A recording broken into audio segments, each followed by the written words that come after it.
ఉన్న పెన్షన్ ఇస్తే డెవలప్మెంట్ అంటారా? కొత్త స్కీమ్స్ ఏమి ఇచ్చారు అనేది చెప్పండి మీరు. ఓకే, అది చెప్పకుండా మీరు శాతం డెవలప్ చేసిండు రోడ్లు వేసారంటే ఏ గవర్నమెంట్ ఉన్నా రోడ్లు వేయవలసిందే, కనీస అవసరాలు తీర్చవలసిందే. ఏదైతే వాళ్ళ హామీలు ఇచ్చారో పెన్షన్ పెంచిరా, 2500 ఇచ్చిరా? లేదు. లేదు.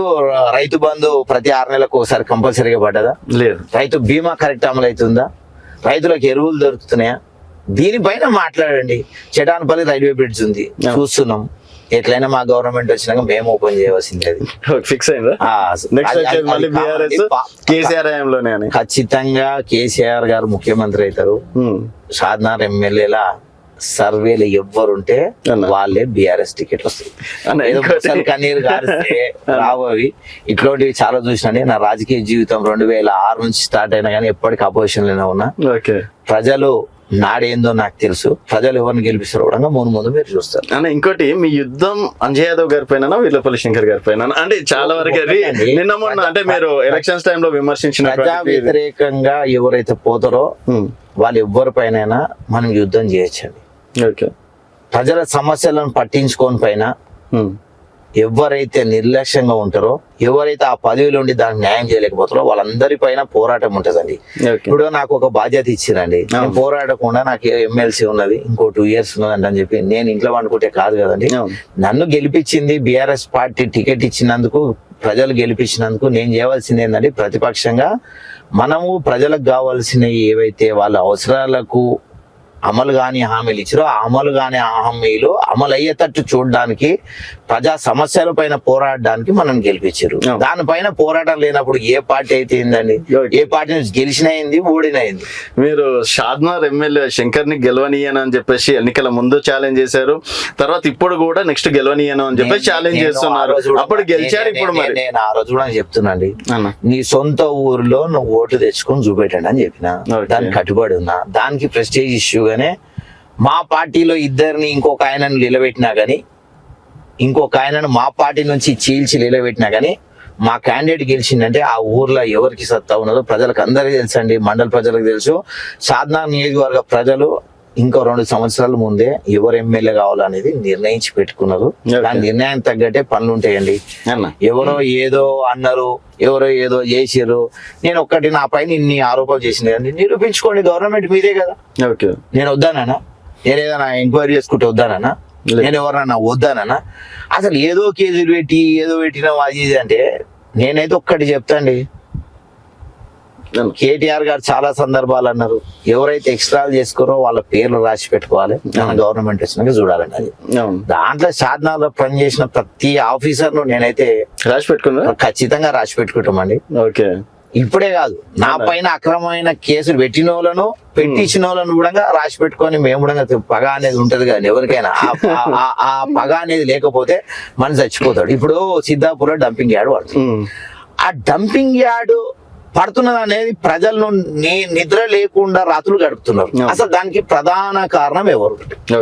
నిజంగా ఒకవేళ డంపింగ్ యార్డ్ వస్తే వాళ్ళను పూల వర్షం చేయాలా, లేదు రాళ్లతోటి కొట్టాలన్నా?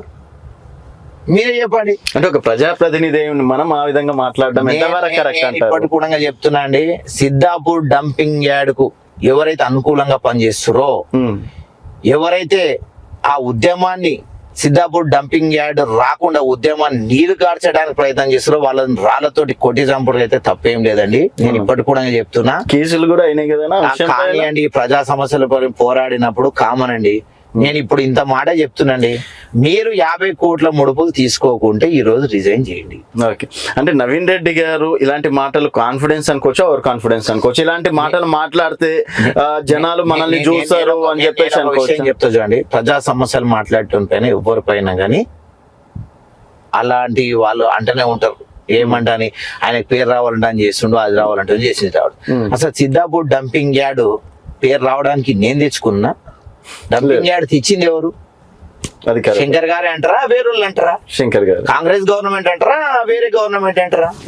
అన్నప్పుడు వాళ్ళు తెచ్చిన దాని మీద పోరాడితే నాకు పేరు వచ్చిన పిలిపించిందంటే ఆయన రిజైన్ చేయమంటారని ఎవడు అడిగిండు? రిజైన్ చేస్తా అన్నది ఎవరు? అడ్డుకుంటా అన్నది ఎవరు?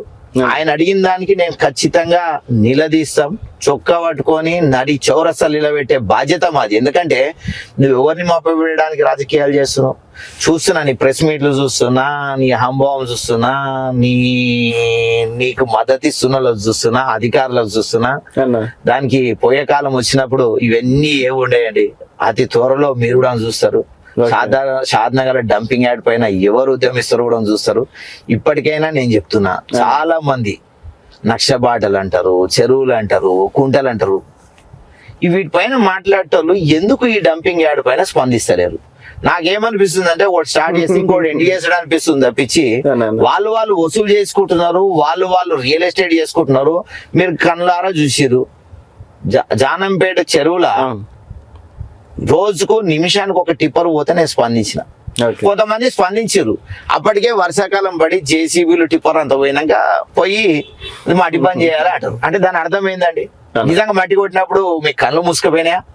షాద్నగర్ లేవాను, షాద్నగర్ ఓటరు కాదాను, కానీ వేల ట్రిప్పులు మట్టి పోతుంటే స్పందించకుండా అది మొత్తం బంద్ అయ్యి టిప్పర్లు జేసీబీలు ఆ నుంచి వర్షాకాలం వచ్చినాక పోతే అప్పుడు బంద్ చేయమని చెప్పినామంటే ఉద్యమం ఎంతవరకు వస్తుందో తెలుసలేదా, ఎవరు కవర్ అవుతుందో తెలుసలేదా? సిద్ధాపూర్ డంపింగ్ యార్డ్ మీద మరొకసారి చెప్తున్నా, పోరాడే ప్రతి ఒక్కరికి నా పాదాభివందనాలు. ఎవరైతే దొంగ ఏడుపులు చేస్తారో వాళ్ళ నిజంగానే రాళ్లతో కొట్టే పరిస్థితి ఉంటది, మీరు చూస్తున్నారు. అన్న రేపన్న సిద్ధాపూర్ డంపింగ్ విషయంలోనే ఒక ఎమ్మెల్సీ కాబట్టి మీకు అందాల్సినటువంటి ముడుపులు ఏమన్నా అందుతే? నేను ఒక విషయం చెప్తూ చూడండి, నిజంగానే నాకు ముడుపులు, నేను ఉద్యమం చేయలేను అనుకోండి, నాకు కూడా ముడుపులు ముట్టినాయంటే మీరు కూడా ఆరోపించవచ్చు. నేను దానికి పూర్తిగా కట్టుబడి ఉన్నా. అదే అందరికి అదే డౌట్ అన్న. ఒక రోజు వచ్చిండు, ప్రెస్ మీట్ పెట్టిండు, వెళ్ళిపోయిండు. నేను అదే చెప్తున్నా, శంకర్ గారు నవీన్ రెడ్డి ఇద్దరు ఒకటే అయ్యిండ్రా. నేను ఒకటే చెప్తున్నాండి, నువ్వు శంకర్ ఉండనియండి, రేపు పొద్దుగాల ఇంకో వర్గం ఉండండి, ఇంకో వర్గం ఉండండి, దానికి సహకరిస్తున్న వాళ్ళందరినీ రాళ్ళతోటి కొట్టి చంపంటని నేను చెప్తున్నా. రేపు సపోజ్ నేనే సహకరిస్తున్నాను అనుకో, నాకు కూడా వర్తిస్తుంది కదా రాళ్ళతోటి కొట్టుండ అనేది. నేను ఉద్యమించలేను అనుకో, కానీ ప్రజల్లో ఉద్యమం ఏ స్థాయిలో ఉందా అనేది మేము ఇంకా అబ్జర్వేషన్ ఉన్నామండి. ఎందుకంటే వీళ్ళు ఆటలు ఆడుతున్నారు, కాంగ్రెస్ నాయకులు కలబోలి మాటలు చెప్తున్నారు, ప్రజల గారే మీకు డంపింగ్ యాడే వస్తలేదు అంటారు, వాళ్ళే అరెస్ట్ అవుతారు, వాళ్ళు చిన్న చిన్న పదవులకు ఆశపడుతున్నారని నేనైతే అనుకోవట్లేండి.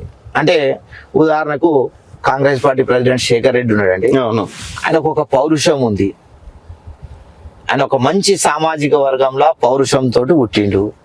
నేనైతే అనుకుంటలేను ఆయన ఇచ్చే పార్టీ పదవులకి ఆశపడి ఆయన వెనక తిరుగుతాడండి అని. ఆయన కూడా ఆయన పదవిని వదిలిపెట్టేసి ఉద్యమంలోకి వస్తాడండి అని చెప్పి అనుకుంటున్నా.